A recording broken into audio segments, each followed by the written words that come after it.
दोस्तों, आज हम हमारे पाठ 2 वर्ण विचार के बारे में अध्ययन करेंगे। जैसा कि मैंने हमारे पाठ 1 भाषा, लिपि और व्याकरण में यह बताया था कि वर्ण भाषा की सबसे छोटी इकाई है जिसके और भी खंड या टुकड़े नहीं किए जा सकते हैं। और व्याकरण के 3 अंग होते हैं: वर्ण विचार, शब्द विचार, वाक्य विचार। तो आज हम व्याकरण के पहले अंग वर्ण विचार के बारे में पढ़ेंगे। तो सबसे पहले मैं आपको एक उदाहरण के माध्यम से वर्णों को समझाने का प्रयास करूंगी। जैसा कि मैंने यहाँ पे 2 वाक्यों का प्रयोग किया है। छात्र विद्यालय जा रहा है, दूसरा विद्यार्थी मैदान में खेल रहे हैं। इन वाक्यों में कई पदों का प्रयोग हुआ है और उन पदों में कई ध्वनियां हैं, जैसे छात्र, मैदान, छात्र, छा, छा, धन आ, धनता, धनरा, धन आ, छात्र। दूसरा मैदान, मा, धन ए, धनदा, धन आ, मैदान, धन्ना, धन आ, यानी कि छात्र, मैदान। जैसा कि मैंने आपको बताया था कि वर्ण भाषा की सबसे छोटी इकाई है जिसके और भी खंड टुकड़े नहीं किए जा सकते हैं। तो अब इन वर्णों के और भी खंड या फिर टुकड़े नहीं किए जा सकते हैं। तो मेरे ख्याल से अब आपको वर्ण समझ आ गया होगा। अब हम वर्णमाला की ओर चलते हैं। प्रत्येक भाषा की अपनी अलग वर्णमाला होती है। उस वर्णमाला में उस भाषा के वर्णों को क्रमबद्ध या फिर निश्चित रूप से लिखा जाता है। उसी प्रकार हिंदी वर्णमाला की भी अपनी एक अलग वर्णमाला है। तो मैं आज आपको हिंदी वर्णमाला को समझाने का प्रयास करूंगी।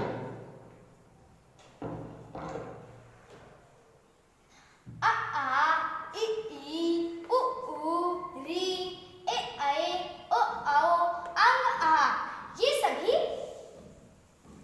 यह दोनों आयोगवाह कहलाते हैं।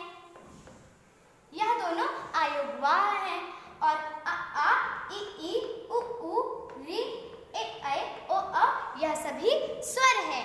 हिंदी वर्णमाला में स्वर की कुल संख्या 11 होती है। कुल संख्या तो 13 होती है, लेकिन इन दोनों को आयोगवाह कहा जाता है, इसीलिए स्वर की संख्या 11 मानी जाती है। का, खा, गा, घा, अंगा, चा, छा, जा, झा, इया, टा, ठा, डा, ढा, आड़ा, ता, था, दा, धा, ना, पा, फा, बा, भा, मा, या, रा, ला, व, श, सा, ह, छ, त्र, ज्ञ, श। यह सभी हमारे व्यंजन हैं। व्यंजन की संख्या 33 होती है, लेकिन अगर हम इसमें 4 संयुक्त व्यंजन जोड़ दें तो इनकी संख्या 39 हो जाती है। यह सभी व्यंजनों के वर्ग हैं: का वर्ग, चा वर्ग, टा वर्ग, ता वर्ग और पा वर्ग। यह 5 वर्ग होते हैं हिंदी वर्णमाला में। और जो इनके अंतिम अक्षर होते हैं इन्हें हम पंचमाक्षर कहते हैं, जैसे अंगा, इया, अड़ा, ना, मा, ये सभी पंचमाक्षर कहलाते हैं। और ड़ा और ढ़ ये दोनों अन्य व्यंजनों में आते हैं। और यह जो नीचे लिखा हुआ है या, रा, ला, वा, यह दोनों जो है यह चारों अंतस्थ व्यंजन है। अंतस्थ व्यंजन की संख्या 4 होती है। शा, शा, सा, हा यह ऊष्म व्यंजन है। हिंदी वर्णमाला में इनकी संख्या भी 4 होती है। छत, त्रंग, ज्ञ, श यह सभी संयुक्त व्यंजन हैं। इनकी संख्या 4 होती है। मेरे ख्याल से समझ आ गई होगी। लेकिन परिभाषा के तौर पर हम यह भी कह सकते हैं कि वर्णों के क्रमबद्ध या फिर निश्चित रूप से लिखने के ढंग को वर्णमाला कहते हैं। अब हम वर्ण के दो भेद के बारे में जानेंगे। वर्ण के भेद। वर्ण के दो भेद होते हैं। पहला भेद होता है स्वर। यह पहला भेद होता है। और दूसरा व्यंजन।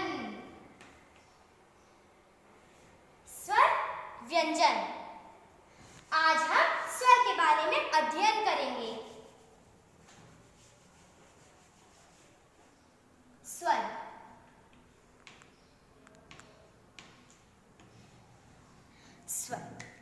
अब सबसे पहले हमारा यह जानना आवश्यक है कि स्वर होता क्या है। स्वर क्या है?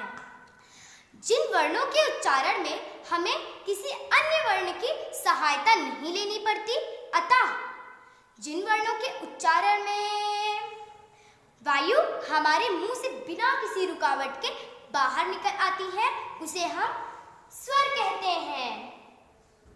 क्या आपको पता है हिंदी वर्णमाला में स्वरों की संख्या 11 होती है। जैसा कि मैंने आपको पहले ही बता दिया था कि हिंदी वर्णमाला में स्वर की संख्या 11 होती है। आ यानी कि छोटा आ, बड़ा आ, छोटी ई, बड़ी ई, छोटा उ, बड़ा उ, री, ए, आए, ओ, आओ, अंग और आ या आयोगवा होता है। तो इससे यह जरूर पता चल गया कि स्वरों की संख्या 11 होती है। अब हम स्वर के भेद के बारे में पढ़ेंगे। स्वर के कुल 3 भेद होते हैं। स्वर के कुल 3 भेद होते हैं। पहला ह्रस्व स्वर।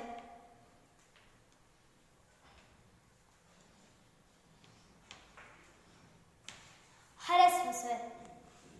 दूसरा दीर्घ स्वर। दीर्घ स्वर। और तीसरा प्लुत स्वर।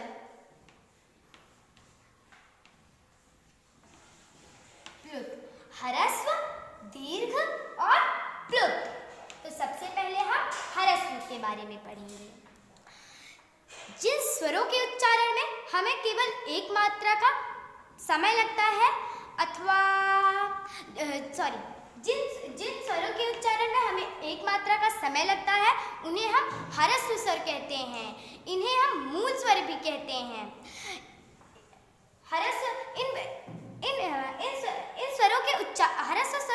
स्वरों के उच्चारण में हमें सबसे कम समय लगता है और इसे मूल स्वर कहते हैं। जैसा कि मैंने आपको बताया था, इसका दूसरा नाम मूल स्वर होता है।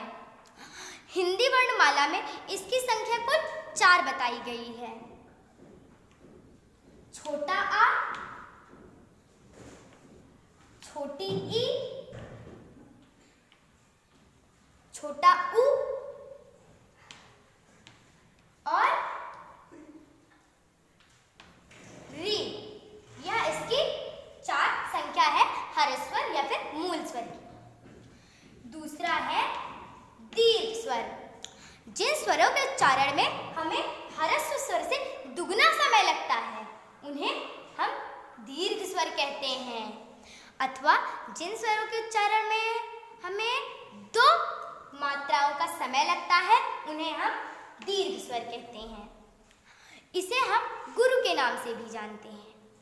हिंदी वर्णमाला में इनकी संख्या कुल 7 बताई गई है। जैसे बड़ा आ, बड़ी ई, बड़ा उ, ए, आए, ओ और औ। यह हमारे 7 दीर्घ स्वर हैं। ई, ऊ, ए, आए, ओ, औ।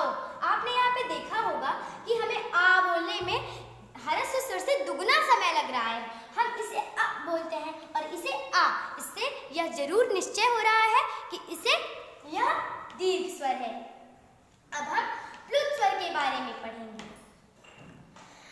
जिन स्वरों के उच्चारण में हमें सबसे अधिक समय लगता है उन्हें हम प्लुत स्वर कहते हैं, अथवा जिन स्वरों में हमें 3 मात्रा का समय लगता है उन्हें प्लुत स्वर कहते हैं।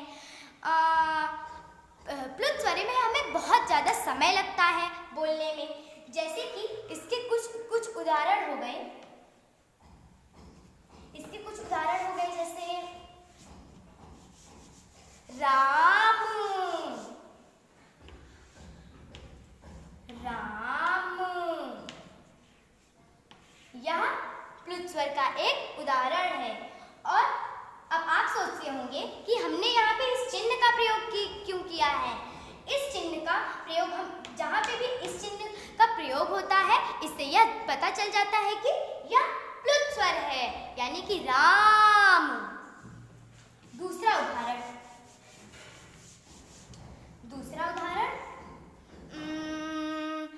ओम,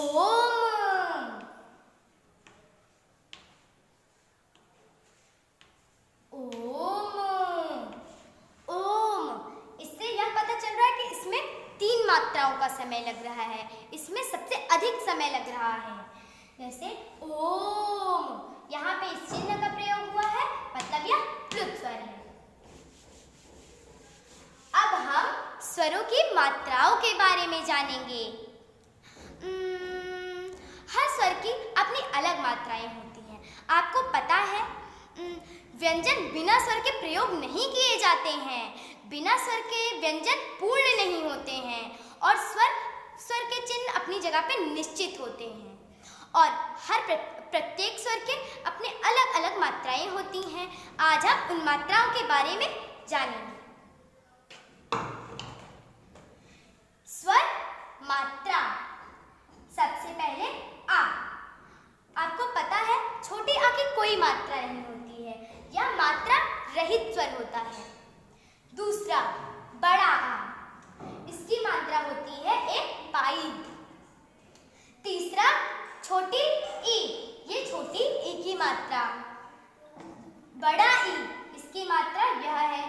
छोटा ऊ, बड़ा ऊ, री, री, ए,